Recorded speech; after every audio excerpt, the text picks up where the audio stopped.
Ассалаумағалейкум баршаға. Бүгін лайфхак туралы айтамыз. Мынандай LED лампалар 220-ға, яғни барлығының үйінде бар деп ойлаймын.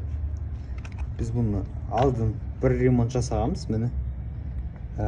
Бүгін тағы бір ремонт, міне кішігірім іші қарайып тұр. Осыны ауыстыратын боламыз. Өз күйілген диод болатын болса, тізбектейінен біреу осыны қара болып қалады.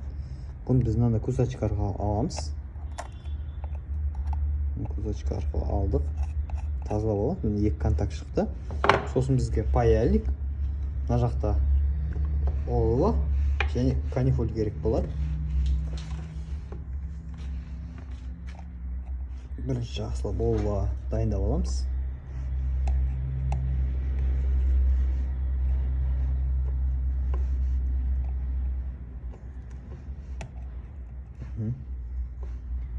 Жақсылап дайындап алдық. Ең бастысы қауіпсіздік шараларын сақтаңыздар. Себебі 220 үлкен тоқ. Достар, пайт етіп қойдық. Міне екі контакт бір-біріне замкать етіп. Қазір мен светті өшейін. Ана жоғарғы қоятын боламыз. Жоғарғы светін өшірдім.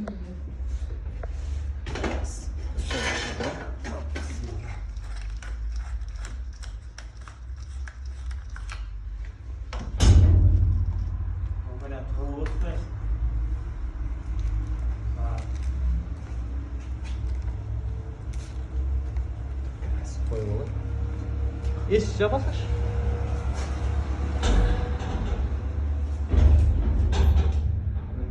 Жанды свет.